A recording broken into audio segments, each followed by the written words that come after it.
All right. Hey, everybody. Welcome back to another episode of Work Matters. We typically interview someone from the Bible Church. So if you're looking at the screen right now, you do not recognize this beautiful face. It is because Devin Dickel is not a member of our church. He lives way too far away for that to be the case, though. I believe that if he ever, by God's grace, were brought back to North Carolina, that maybe we would connect over here. And just to go ahead and tell you a little joke that he just told me right before we started recording, a friend of his told him that his children must get their good looks from him because his wife still has her good looks. So, thank you for joining us, brother. Really good to have you here on the call. My pleasure. I'm glad to be here with you. Yeah. So, friends, as you know, probably as avid readers of the Made for Mission newsletter, you know that our Made for Mission conference is coming up in February this year, the last weekend of February.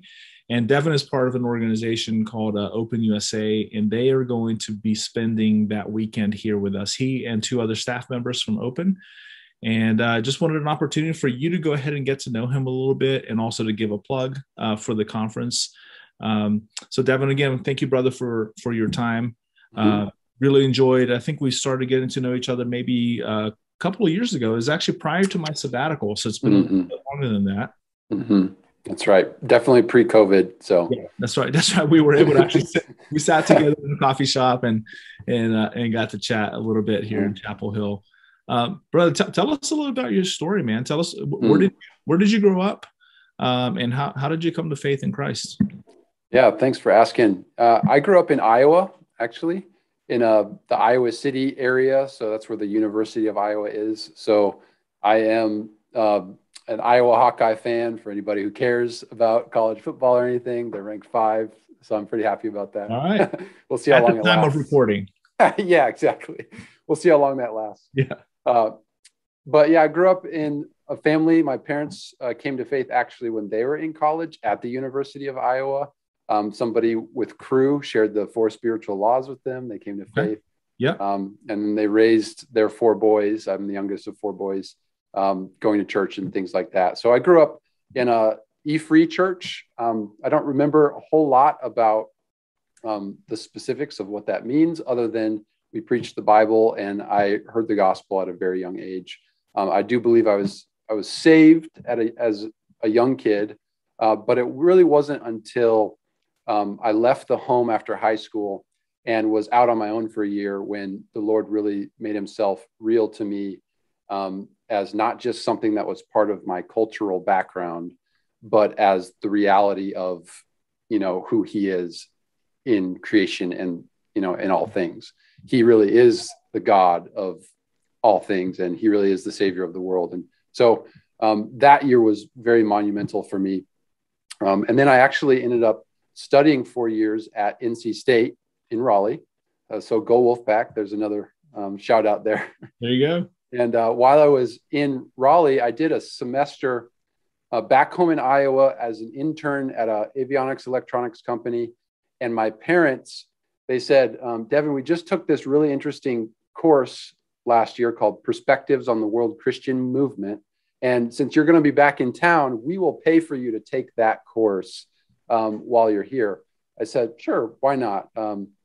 Sign me up. So that course has proved to be probably the most pivotal course in influencing my thinking on the world, on missiology, on my place in relationship to the biblical story.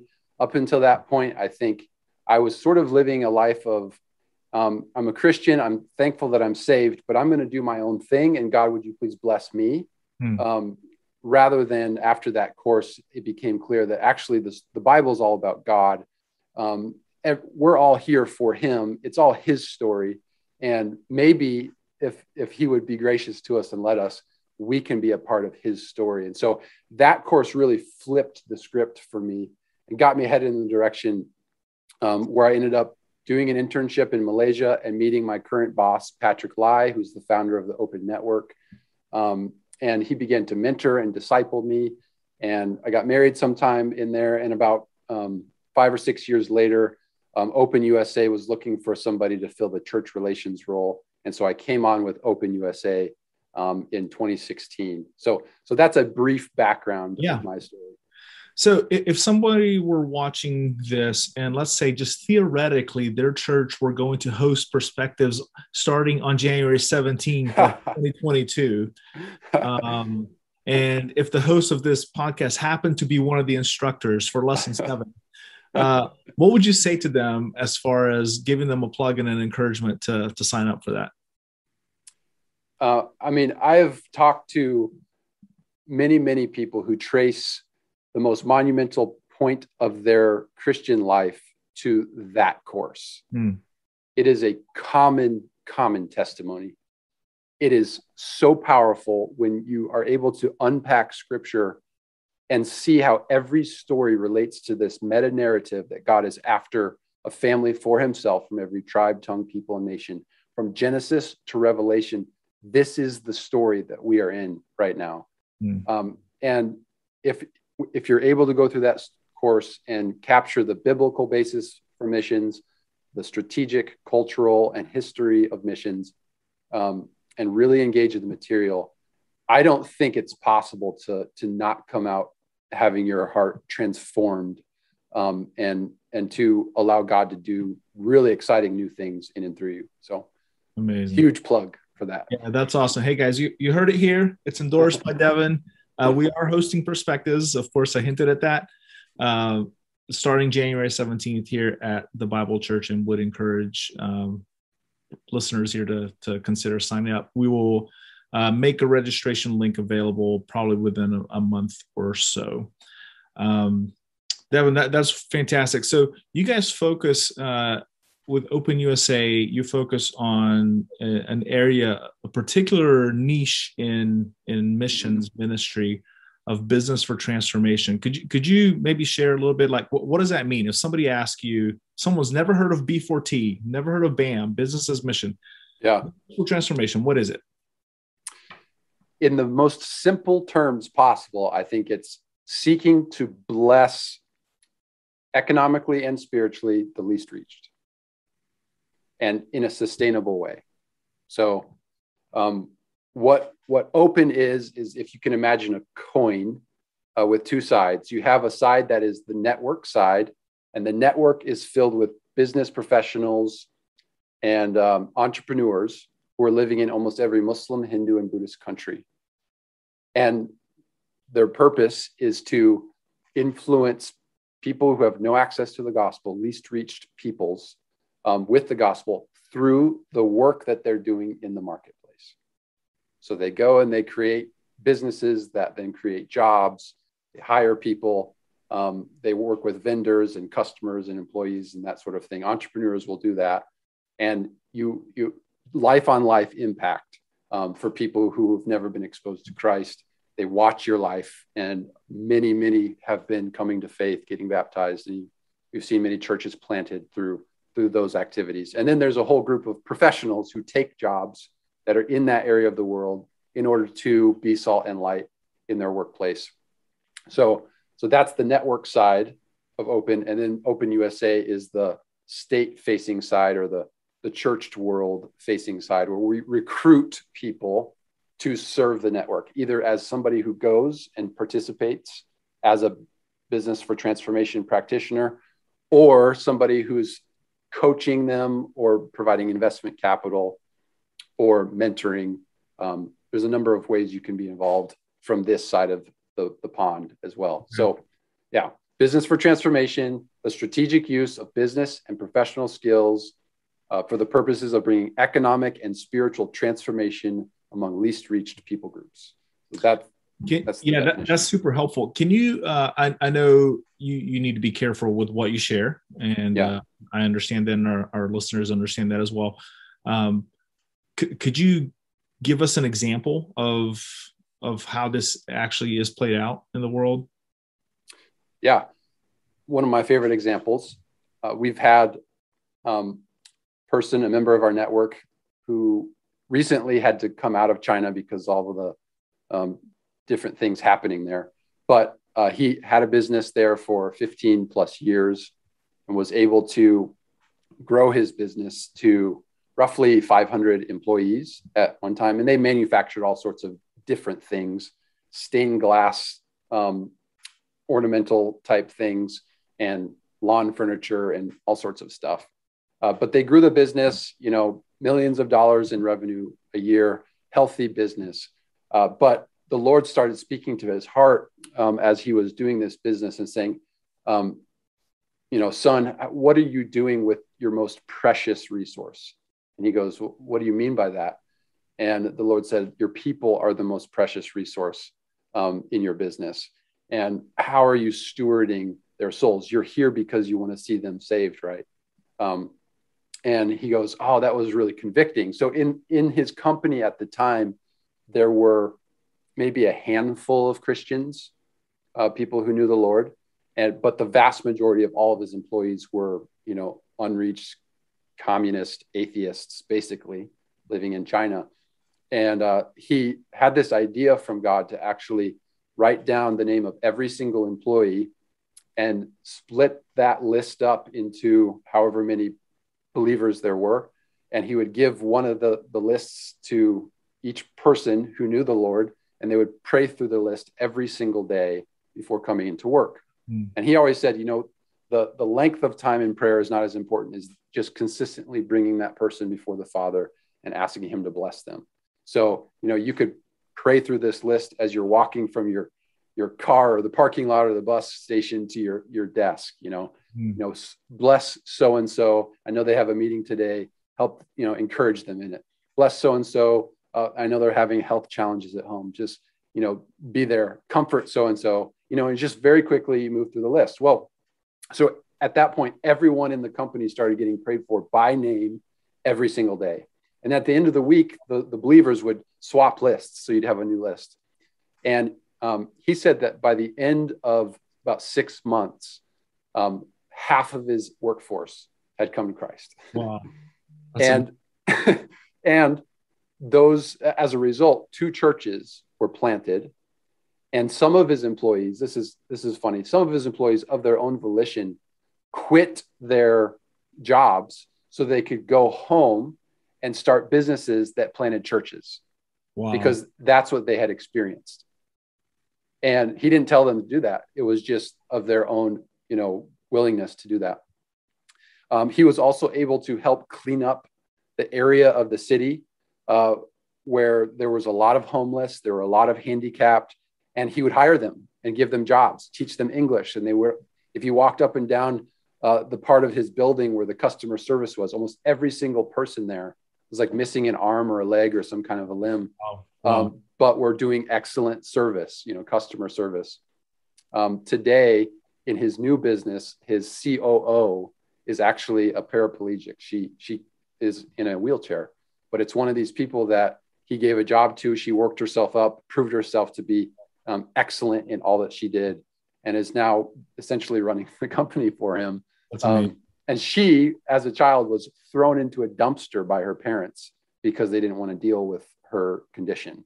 So, it's that sort of thing. And so as a result, like the whole city began to know this business, and he kind of raised the bar in the city for every other business on how to treat people, how to treat employees, that sort of thing. He actually ended up winning the Employer of the Year award 8 years in a row in a city of 3.5 million people. Wow. Right. So he became well known. He increased the economic blessing and transformation for a lot of people by providing jobs, as well as there was this deep spiritual impact that influenced not only his employees and the surrounding area, but the government leaders too. And so that is probably the most classic and excellent example of what this can look like. That's amazing. All right, Devin, let me ask you some questions here that maybe some of our listeners might want to ask or wish somebody would think of asking you. Sure. Isn't focusing on business and economic stuff, isn't that distracting from the mission of proclaiming the gospel? Like how would you if someone comes, really believing that, how would you shepherd them through processing that? That's really good. Yeah, I would dig into that question. And why are you asking that sort of thing? But since we don't have that person with us, one of the things that I like to point to is actually some of the research that's been done by people like Mark L. Russell in his book, Missional Entrepreneur. He studied a bunch of cases in... I have it. It's over there somewhere. Okay, good. I read it on my sabbatical. Yeah. Yeah, perfect. He studied a bunch of businesses and business people that were in one location, so he could limit the number of variables that were influencing his study. And he basically discovered that about half of the people came into it with the mindset that you're describing. Like, I know I have to be in business in order to be here with a visa, but I'm going to try to do as little of it as possible so that I can maximize my time doing the traditional sort of missionary or discipleship type work, you know. And then there was another set of people that came into it saying, you know what, this business itself is a blessing and we want it to bless people. And we actually want to make an excellent product. And as a result of the relationships we form, we're going to model Christ as we go, and we'll see what happens.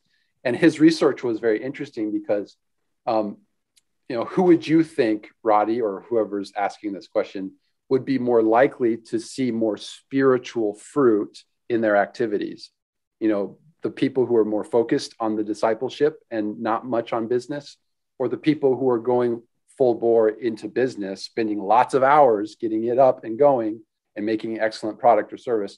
Which one would see more spiritual fruit, do you think? Well, I've read that chapter. I think it's chapter 7 that you're talking about, because I've discussed that with several students. The difference between the blessers and the converters, I think, is how he presents that, right? Yeah. Well, as it turns out, as you probably guessed, actually the blessers, the ones who are actually doing a real product and a real business and growing it, they actually were able to see more spiritual fruit than the ones who are there dedicated to conversions.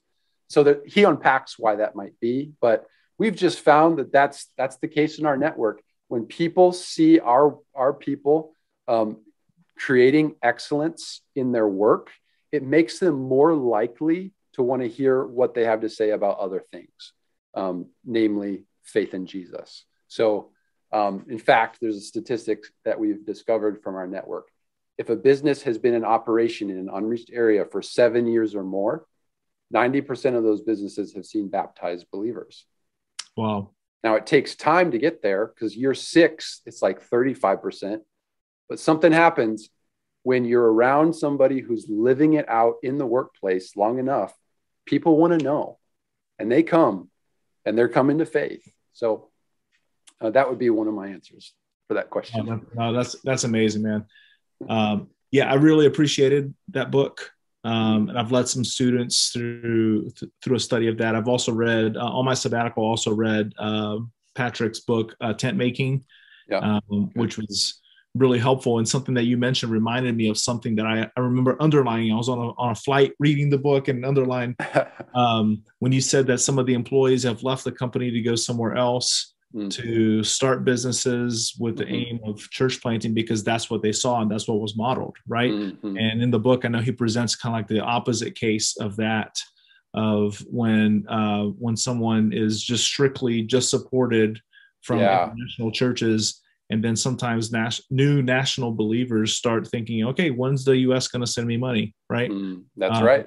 And again, I do think that there needs to be a balance in the mission field. Right. I appreciate that you guys specialize on the business side of things. But I just want to make it clear that I in no way am saying that is the only way. But I do think that the pendulum has been over here, and some people might want to swing it over there. I think as the global church, we need to kind of bring it to the balance place where it needs to be. Amen. One of my dreams, actually, Roddy, in that vein, is to see maybe a local church, maybe Chapel Hill Bible Church, maybe, develop such a comprehensive, holistic theology around work and mission that you could send a church-based team that was vocationally diverse to an unreached people group overseas. Because what we've found is that from other research, when you send a vocationally diverse team locally in the States, it has a very, very high success rate for whatever reason. Business people, teachers, medical people, and the church planner type, apostle type person Yeah. all together working in the same city with the same goal, but doing different roles, during the days. Like that is a model that I want to see launched among the nations, because I think it's going to actually produce a lot of success for the kingdom. Hey, so somebody's watching this and they're interested, they're curious. Tell us a little bit more about exactly like what you guys actually do. So there's a business person here at the Bible Church and they're praying, Lord, what do you want to do with my life? They connect with you guys. What happens from there? So we are very relationally based. Like that is our core value. So we don't make people fill out a whole lot of paperwork. What we like to do is just engage in conversation. So that person might have a conversation with me or one of the people on my recruitment team. And depending on what their interests are, we will connect them with the right person within Open. So if they're interested in investments, well, there's people who handle the investment side of things, and we would get them in touch.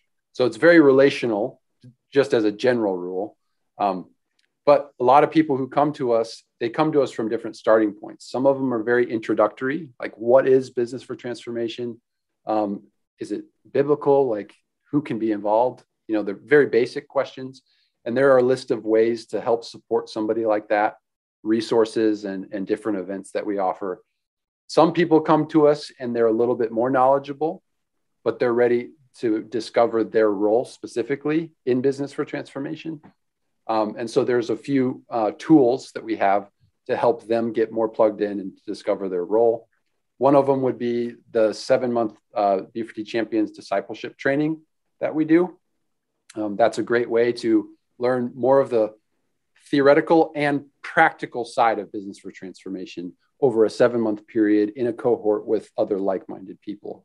And that can be done virtually from anywhere. So that's an example of a tool. At the end of that, most people come out knowing, like, I want to be somebody who goes and does B4T myself. And so then we introduce them to somebody who's going to help them make their way over there. Or they're going to be saying, I want to help those who are going. I want to coach someone who's going. I want to invest in someone who's going. And so we can help plug them in, because there's lots of needs on that end of things too. So let us get to know you, and then I'll tell you what the process is after that. Yeah, that's great. So you guys work with people who are going. You're working with people who are coaching and helping mobilize. You're working with people who are maybe helping raise capital. You mentioned investment, right? Yep, So right. anything else? Any other categories? Does that cover it? Those three? Yeah, that's basically the main ones. That I can think of off the top of my head. No, that's great. All right. So how would you, someone, if a college student is starting to think about B4T, so they've got probably years and years before they can actually do something like this. How should they start preparing now? I think some of the resources, the books that we would recommend, you've already said a couple. Missional Entrepreneur, Patrick's tent making book would be a big one. And then Patrick actually has 2 other books that are out. One's more practical. Once you decide you're going, like how you're going to actually enter into a new culture and set up a business. It's called Business for Transformation, Getting Started. That would be good, but probably a little bit further down the journey. And then there's one called Workship that he just wrote too. And that's a big idea within the space of Business for Transformation is it comes from one word in the Hebrew, and it's the word avodah. And avodah basically has 3 different meanings when it's translated into the English from the Hebrew. And it's translated in some verses as work, some verses as service, and some verses as worship. And the idea being that when God gave Adam and Eve the task of cultivating the garden in Genesis 2:15, this word avad was there. And it was not just a work word, but it was, I want you to worship me through your cultivation of the garden, through this work, because God actually receives our work when we offer it unto him as worship. It's perfectly valid. And so he builds on that concept in this entire book called Workship, and shows a bunch of other words that have these meanings that we've sort of lost in our sacred, secular divided Western culture. But brings us back to the root of what was intended by those words. So those resources are going to help you, I think, establish a really solid understanding and foundation. And I would get those resources and start reading. And then there are events that we would host. So the B4T Champions Discipleship Training would be a great one to do while you're still here in school or whatever, or attending one of our expo events. So we have an expo event every year somewhere in the United States. This year it will be in Seattle in November. Next year it will be in Detroit in March. And the following years somewhere else. Maybe Chapel Hill one of these years. Who knows? Oh. But there's a track for people to come that's a future worker track. So somebody who wants to become a B4T worker or learn about that one day can come and get plugged in with a group of like-minded peers and some of the open staff and B4T practitioners who are there at the event will help sort of build into you what that process can look like. And then the other one is just let's talk, let's have a conversation.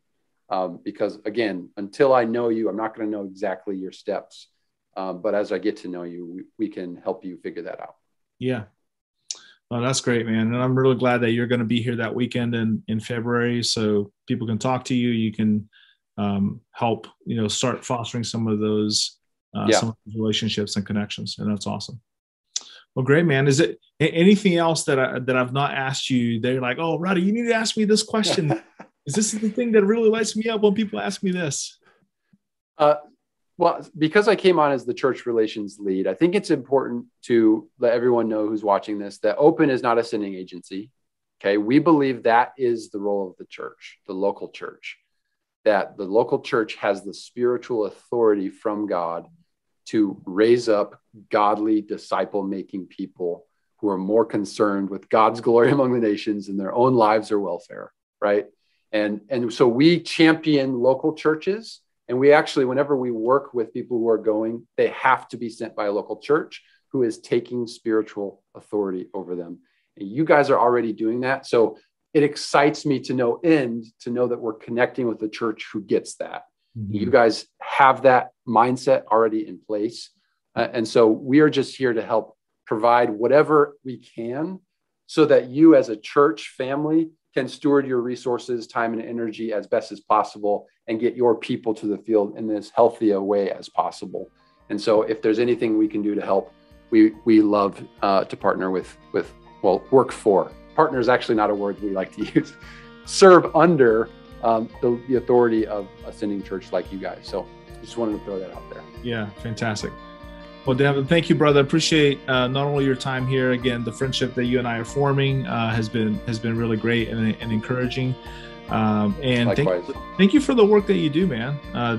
The work of mobilization is just so important. A lot of people think it's just like it's all just about going. It's like, well, we need senders also, right? We need trainers and recruiters, and you're brokering relationships and creating networks, and that is such a sweet asset to the kingdom.